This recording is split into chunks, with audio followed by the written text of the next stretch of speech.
Now it's my pleasure to introduce today's second speaker. So Seungsoo Kim is joining us from University of California, Irvine, where he's been an assistant professor starting this year. Um, Seungsoo started at Harvard University, where he got his undergraduate degree before moving to the University of Washington to do his PhD with Jay Shenjur. And he went on from there to do his postdoc with Joanna Wasaka at Stanford University. And if you look through his CV, you see just a really nice collection of work, like many papers that I know and have read many times. And so he's already had a fantastic body of work, and I'm very excited to see what comes out of the Kim Lab in the coming years, and very much looking forward to today's talk. So over to you. Yeah, thanks so much for that kind introduction. It's a pleasure to be here, and yeah, I really love this fragile nucleosome community. So, thanks so much for this opportunity. So, yeah, today I'm going to be talking about transcription factors and how they work together to control cell identity. So, I don't think I need to convince this audience that transcription factors are really important for gene regulation and ultimately for cellular identity. And perhaps the clearest demonstration of this is that overexpressing sometimes a single transcription factor, often called a master regulator, it can be sufficient to induce cell differentiation or even reprogramming from one differentiated cell type into another. And so, for example, NeuroD1 is important for neuronal differentiation, and TFs like this work generally by recognizing and binding specific DNA sequences, often a short motif like this EBOX sequence for NeuroD1, where they then will recruit co-activators or co-repressors to modulate transcription. But this simplified picture is missing some of the broader context, which is quite important for TFs. TFs rarely work in isolation and generally are functioning in combinations at each regulatory element where they're binding DNA, often with several other transcription factors, where they work together to open chromatin, recruit cofactors, and where they can also antagonize each other, perhaps by recruiting cofactors with competing activities. And so a TF's function really depends on this local chromatin and genomic context, as well as the cellular or nuclear context of which other TFs and cofactors are around. And one example of this is that combinations of TFs are often more potent for reprogramming cell identities. You may be familiar with the Yamanaka factors, a combination of 4 transcription factors that together can reprogram many differentiated cell types into pluripotent stem cells.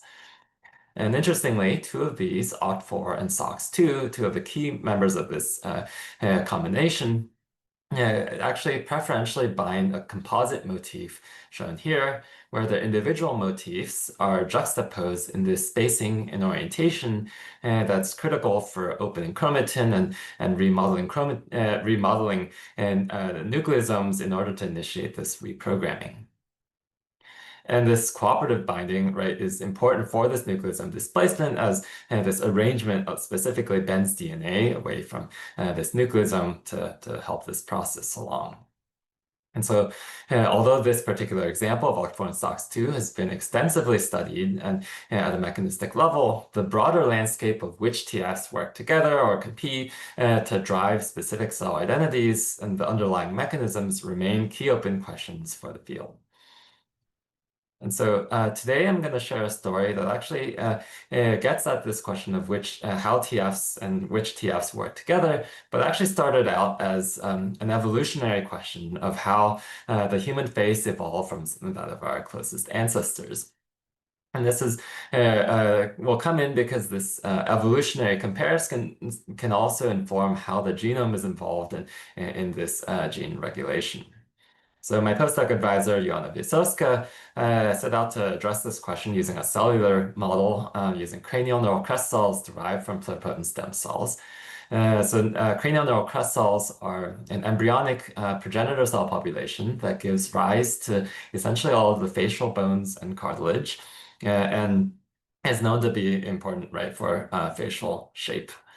And so they were able to map using various epigenomic assays, enhancers, sort of quantitative level using marks, chromatin marks like H3K27 methylation. And then the idea was to compare essentially the sequence variance, right, between humans and chimpanzees with these differences in enhancer activity inferred by these epigenomic marks. And the real surprise here was that there was a long de novo sequence motif that they found to be by far the most predictive of these sequence species differences in enhancer activity. And so just for clarity, this motif is present in similar numbers in both the human and chimpanzee genomes, but whichever species has the stronger, more perfect version of this motif at a given locus tends to have a stronger enhancer. And so, given this important role, they named this motif coordinator. But because they found this motif de novo, it wasn't immediately clear which TFs bind the motif.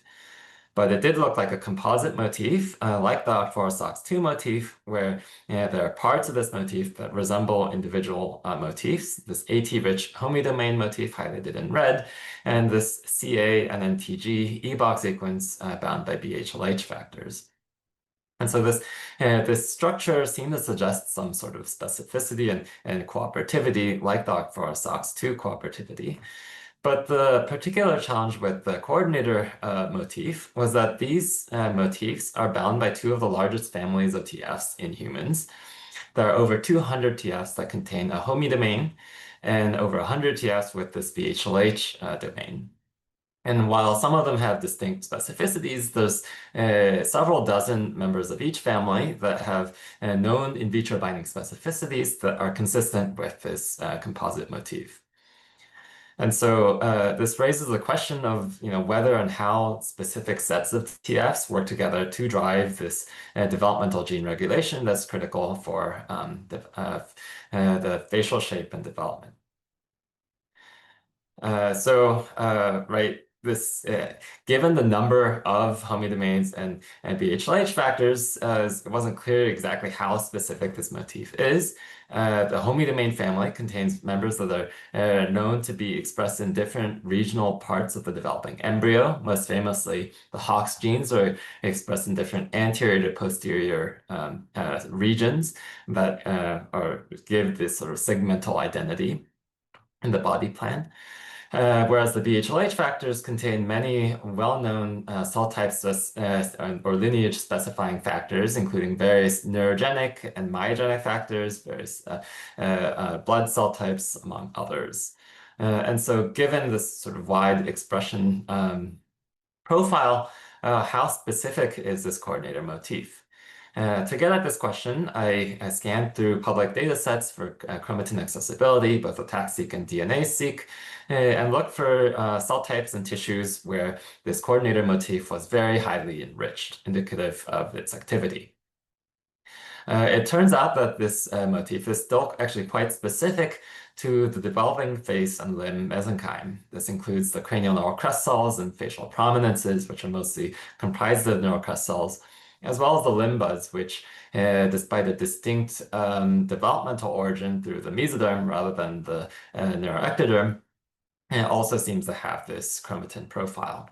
But most other cell types, even if they have high levels of homeodomains or BHLH factors or both, this grammar seems to add this additional layer where, for example, the developing brain has many different regions that have high enrichment of both homeodomain and EBOX motifs, but not in this particular arrangement and orientation. And so given this specificity, I hypothesized that there's probably a relatively restricted set of TFs and TF combinations that may be able to drive the activity of this coordinator motif. And luckily, I was able to narrow this down based on expression levels. So if we look just for TFs that are highly expressed in neural crest cells, but not in other cell types, we can see that twist1 emerges as a leading candidate as it's highly expressed in neural crest cells, but not in pluripotent stem cells. In contrast, there are other TFs that are expressed in many different cell types, and these include the widely expressed E proteins, TCF3, 4, and 12, which are known to dimerize with many different specific BHLH factors to gain their specificity. In contrast, among the homeodomains, we found that there's several different TFs that are highly and specifically expressed in neural crest cells. And going further, so the in vitro neural crest cells that we can derive in the lab seem to mostly take on this anterior-most part of the face, this frontonasal prominence identity, expressing ALX factors. But as I mentioned, many homeodomains are expressed in different sort of regions within the developing embryo. And so the development, different parts of the developing face, for example, express different sets of homeodomains. The part of the face that gives rise to the lower jaw eventually express these DLX factors rather than the ALX factors. And then the limb buds don't express these and instead highly express these Hox factors, but they're not present in the developing face. And so given that each of these regions does have activity of the coordinator motif, it seems likely that there are multiple homeodomains that can bind this coordinator motif. But to test this experimentally, given the relative lack of good antibodies for these TFs, I took the approach of endogenously tagging each of these candidate genes with both an epitope tag and an inducible degron, so it could both profile the sort of DNA binding and biochemistry of these TFs as well as perturb them using inducible depletion. And so I found that, in fact, all of these homeodomains are capable of binding to some extent to the coordinator motif, and they do so preferentially. So when they're binding to the genome, they're predominantly binding together with twist. Although the ALX factors are binding the strongest and the others bind more weakly in this cell context. And so I then wanted to use this DTAG system to acutely deplete these TFs and see how these TFs are working together. And so starting with twist, since it's really the key BHLH factor, we can look at what happens to chromatin upon depletion. And twist binds a large fraction of enhancers and is predominantly binding enhancers in the genome. But upon depletion of twist, the chromatin accessibility and DNA binding of its partner homeodomain TS really quite quickly gets diminished. So we can see there's a widespread loss of chromatin accessibility, and this ultimately leads to a reduction in H3K27 acetylation and as well as enhancer activity based on luciferase reporter assays. And so what we think is twist is playing this role opening chromatin and keeping it open so that these homeodomain partners can can also bind, potentially helping to drive this enhancer activity. But what about the other direction? So what happens upon loss of some of these homeodomain TFs? Well, conversely, we see that loss of the homeodomain ALX4 also leads to reduced twist1 binding to these joint coordinator sites. But unlike twist depletion, loss of these homeodomains is a little bit more quantitative because, in part, likely there are these multiple homeodomains that can all bind this motif and so maybe buffering each other's loss.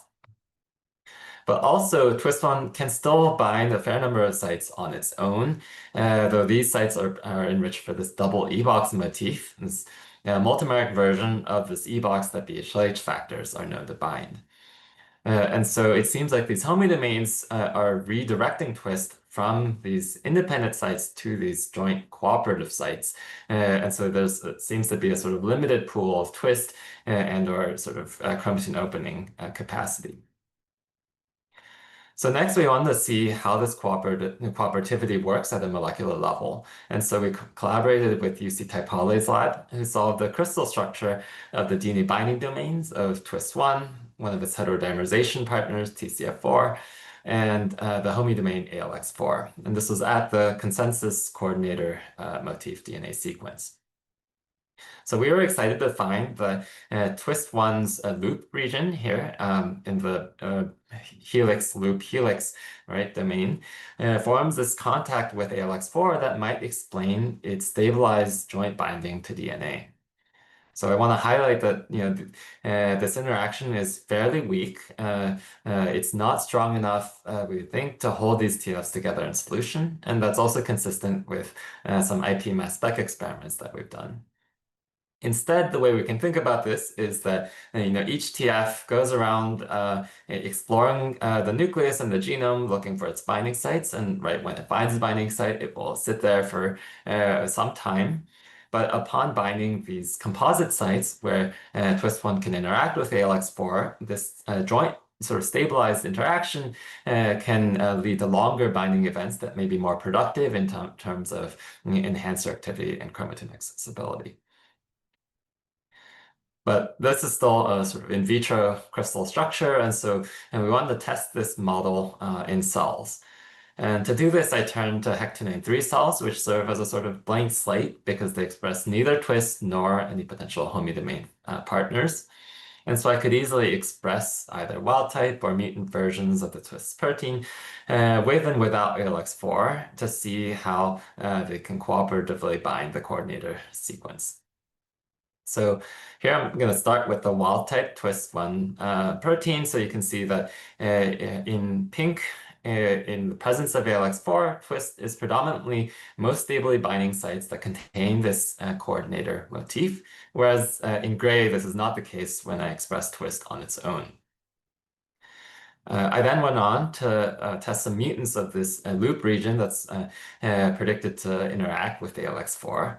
And I started by swapping out this loop region with loop regions from corresponding sort of loop regions from related BHLH proteins that individually bind fairly similar epoch sequences and yet are known to drive quite distinct lineages from neurons to cardiac cells to the blood cells. And so it turns out that each of these different loop swaps, even though it's really only changing 3 to 6 or so amino acids, largely eliminates the ability to cooperatively bind DNA with ALX4. And so given the diversity of these sequences, I look for a pattern, and you may appreciate that each of these other loops is 1 amino acid longer than the twist1 loop. And this turns out to be sort of generally true. Twist1's loop is relatively short among the BH-late proteins.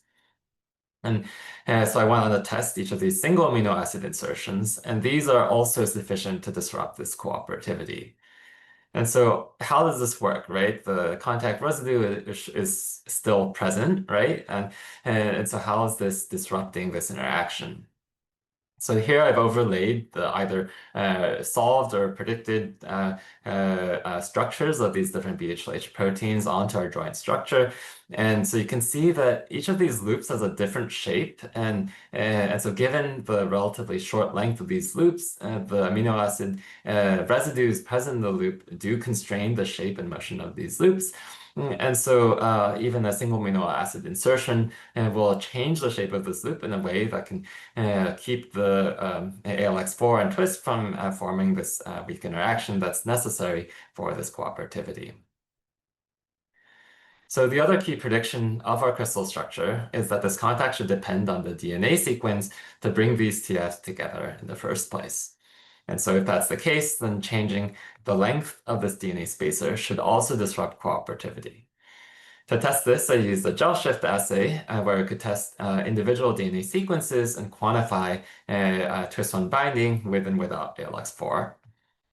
And so here, starting with the wild type coordinator DNA sequence, here I'm plotting the twist1 binding curves. And so in gray, you can see twist binds at these various concentrations, but then the addition of ALX4 shifts this curve to the left to lower concentrations, demonstrating that this cooperativity can occur with these purified proteins at this DNA sequence.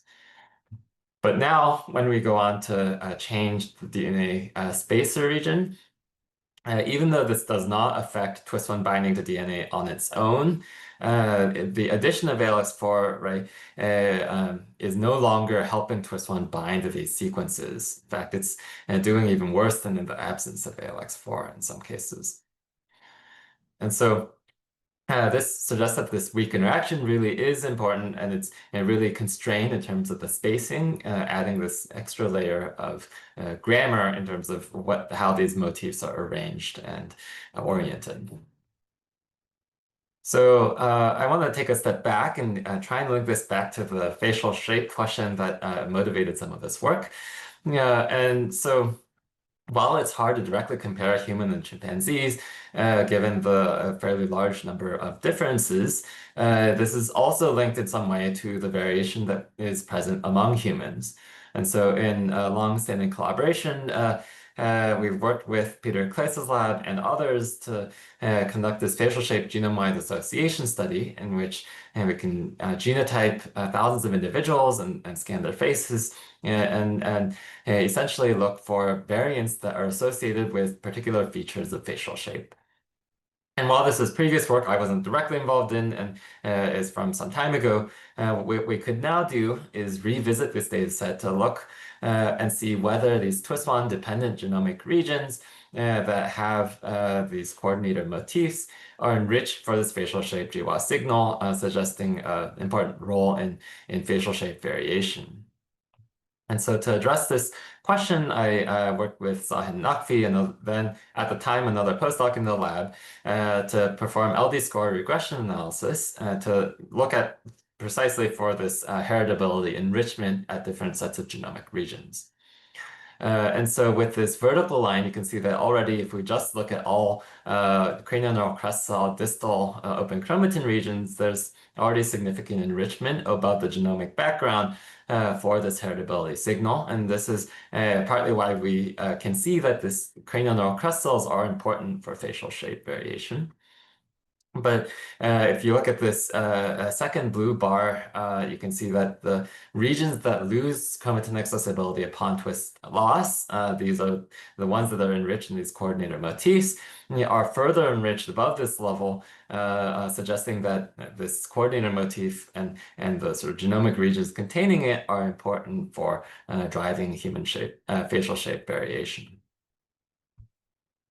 So in addition, there's one nice property of the DTAG system that we can exploit to try and explore how these kind of subtle changes might impact gene regulation and ultimately facial shape is that we can also titrate levels of TFs, not just going from 100 to near zero, but titrating to 75%, 50%, and around 25%. And so to go pretty quickly, we can profile what happens to chromatin accessibility upon reducing levels of twist. And we find that there are some regions that are buffered, right? Some of the most critical regions can tolerate a 50% loss of twist, whereas others are more sensitive and will respond even to these more subtle perturbations. So we can quantify this dosage response with an ED50 metric for chromatin accessibility. And then we try to learn what sequence properties are driving this differential dosage sensitivity. We use the ChromeBP-net model, a convolutional neural network structure developed by Anshul Kandaje's lab, and then use transfer learning to try and predict essentially this dosage sensitivity from this DNA sequence of each regulatory element. So what we get out is, in addition to the predictions of this chromatin accessibility, we can extract what sequences are driving predictions of sensitivity versus buffering. And so this cooperativity between homodomains and twists, you might expect to help buffer against variation in twist dosage. And that's exactly what we see. So the strong coordinator motifs lead to predictions of buffering against twist dosage as even at lower levels of twist, right, as we saw with the gel shift assays, it can still bind the DNA because the homodomains are there to help. In contrast, at these single and double E-box motifs, that twist is predominantly binding on its own with its dimerization partners, a subtle loss of twist leads to a much more rapid loss of chromatin accessibility. And so finally, I just want to take a step back and comment on the potential prevalence of this kind of TF cooperativity. I'm hardly the first to describe this kind of interfamily cooperativity among TFs. In addition to OCT4 and SOX2, there are various examples like the GATA and tau complex and various sort of immune system lineages. But my collaborator at UC Taipali's lab has also recently conducted a large scale screen looking for this kind of cooperativity in vitro. And they found that, several percent of these TF pairs are capable of preferentially binding some composite motifs, suggesting that there's a widespread sort of in vitro capacity for this cooperative binding. Now, the physiological relevance of many of these examples remains unvalidated, as these TFs may never be, highly co-expressed in any cell types. But there's clearly a biochemical potential for a complex regulatory logic, even just at the level of DNA binding. And so this really paints a picture of the regulatory DNA sequence landscape that may ultimately help us understand and predict how genetic variation impacts gene regulation and ultimately phenotypic variation in evolution and in disease. And so with that, I'd like to thank my postdoc advisor, Joanna Wisowska, and the many collaborators who've contributed to this work and my funding sources. And with that, I'll just end with a note that my new lab is still recruiting, so please reach out if this sounded interesting to you. All right, thanks so much. Awesome. Thank you so much. That was a fantastic presentation. So I have many questions. I'm going to start. So um, have you tried looking at, so for the twist one and homeodomain pairs, like you showed the structure with ALX4, I think, and the way the loops can interact. Um, can you model the other transcription factors and see if they have a similar loop that would interact in the same way?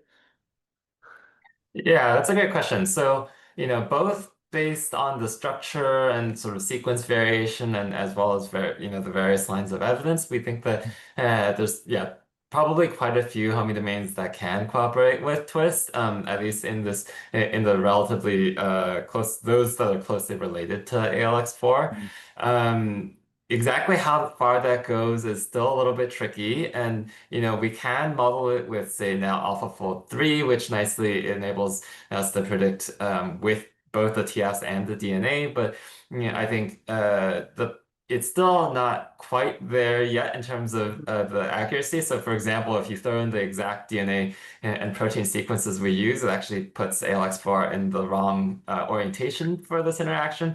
And so, I think that's still an open area of just how divergent TFs will bind, because I think you can predict based on the motif which ones should bind, but then whether some of them alter their motif specificity to bind these cooperative motifs, as UC's lab has shown in some cases, remains a little bit tricky to tell. Yeah, and then my other question is, have you tried looking across evolution for like when these loop interactions arise and yeah, those sort of Yeah, questions. that's a good question. So, neural crest cells are considered a vertebrate innovation, and we do see evidence for this coordinator motif enrichment in data sets from chick and from pigs and various other vertebrates. And so, and given actually the high level of conservation of this region as well in most across and even beyond vertebrates, we think this interaction capacity may actually have preceded the neural crest and the usage of this motif. So just as an example, Drosophila contains Aristolus and twist, right, sort of homologs of these DS, and twist still contain it, right, this loop region is conserved. But in Drosophila, twist is predominantly binding these double E-box motifs in an earlier stage in development in mesoderm specification. And so I don't think there are cases where it's cell types where it is being co-expressed with Aristolus and other similar leading vein factors. So I think this is maybe a case where there's sort of usage of sort of latent biochemical capacities. Great, awesome. So we've got one hand raised. Olditz, can you unmute? Oh, perfect. So Jean Benoit, you can go ahead and ask your question. Yeah, thank you so much. Really cool to see the story directly from you, Seungsoo. So I was wondering, maybe you mentioned it, like, have you tried strengthening that interaction? Like, can you, from the structure, infer whether mutations could sort of make the interaction stronger? or is that just kind of too difficult? Yeah, that's an interesting question. You know, I think it is probably possible, but I think it's a little bit tricky to predict at the moment. And so, something I kind of gloss over is actually that our initial predictions from the crystal structure actually did not go so well. So, based on the structure, we tried mutating the protein residue that we thought was interacting with the cysteine, and especially given the role of proline in kicking the protein loop, but that turned out to not make a difference at all. And so, I think, and that actually in retrospect makes sense because it's actually the peptide backbone that contacts the histidine rather than the side chain. And so, I think while it may be possible, I think these loops are, somewhat constrained. And so, yeah, we'll have to, I think, potentially But either I guess try libraries is your or is your sense that it's like as strong as it can be, So or I don't think it's as strong as it could be. I think it should be possible to make it stronger, but I don't think it's immediately clear exactly how to do that. yeah, cool, very interesting. Thank you. Yeah. I was also struck by the transcription factor dosage effects. And how are you thinking about, like you were showing with the twist one dosage, but Mhm. there's two parts to the two binding, and so like are the dosages having to be coordinated for this to work properly in development? Yeah, that's an interesting question. And I think, the TFs are not always co-expressed. And right, so twist is more important in this undifferentiated mesenchyme, and then the some of the homodomain factors continue to be expressed a little bit longer into early chondrogenesis and osteogenesis. And so it may be more that kind of the balance of TFs drives sort of how they're binding and acting. And in this case, and I think probably the simple way to think about it is right, like twist, for example, in this context is probably it seems to be perhaps slightly more abundant, and so it is binding, a mixture of its independent sites and these cooperative sites, but then whereas these homodomains right are predominantly co-binding with twist. But then, likely as the twist expression goes down, these homodomains and homodomain expression goes up. They are known in other cases to be able to bind without twist at multimeric homodomain motif sites, and so I think it's a matter of stoichiometry where. Basically, in excess of partner, it'll predominantly bind these cooperative sites, whereas on its own, at higher levels, it can also bind its independent sites. Yeah, yeah. I'm in the oncology department here, so it's interesting thinking about this with, when you think about, oh, this TF is overexpressed or amplified and in a given Hmm. tumor, and how it's more complicated than we would think how this Hmm. the effects of this will have. So there's a question here from an anonymous attendee who says, "Thank you for the amazing talk. And would the TF's interaction be the same upon DNA reversion?" DNA reversion. So I guess uh, I'm not entirely sure what's meant by that, but say, let's see. So I guess one way you could change the sort of flip things around is changing the orientation of the epochs and homodomain motifs. And there probably is some flexibility there. So, in say like the EMSA experiments, I use kind of the near perfect version of this motif, but in vivo, in cells, we know that a lot of the binding sites are actually quite far from perfect and sometimes hard to recognize. In fact, many of them lack the CA-NNTG. One of these halves might be mutated. And so we think there's probably, just um, an ability. So yeah, so I guess that's to say that the twist has a preferential orientation, and with respect to the motif, it is oriented. CAGA-TG is not palindromic, but even when it's flipped, it may just bind at its non-preferred orientation to be able to interact, right? And so there's probably a sort of mixture of things going on where that orientation will probably reduce the binding stability a little bit, but with the cooperativity, it can still be tolerated to some extent. And then, like, I really like the story, and like this coordinated motif came out really strongly. Do you think that this is like the coordinated motif that was enough for this enhancer peak, or are there like other things that this is working with still? Yeah. So another good question. So, two TFs, or in this case now three TFs, is better than one, but most enhancers, just in terms of how the genome evolved, do contain binding sites for other key TFs. So for example, in NeuroQuest, there's a lot of involvement of AP2 alpha and SOX9. That said, there are some enhancers that Joanna's lab has previously studied that driving SOX9 expression that do seem to be predominantly driven by this coordinator motif. So there's an enhancer cluster that has like 4 copies of this homodomain motif, and you mutate those motifs, and it's the enhancer is basically dead. And so it seems like these TFs are sufficient, but most of the genome is more complex than that still.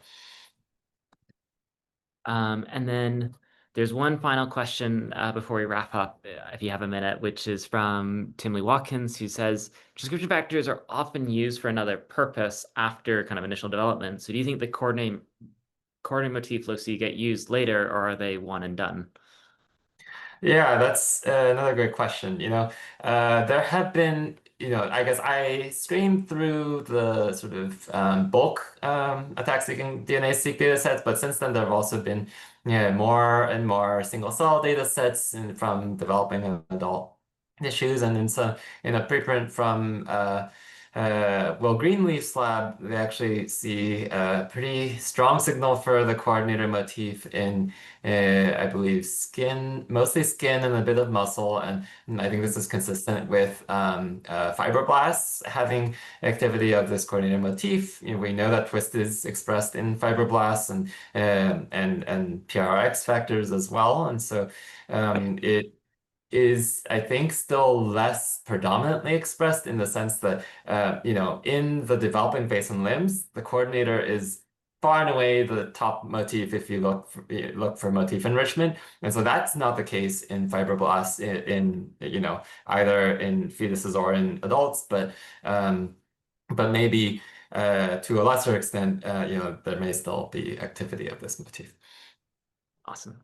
Very interesting. Okay, so we'll wrap it up there. But thank you again, both speakers, for the fantastic talks, and thank you everyone for attending. We'll see you in 2 weeks.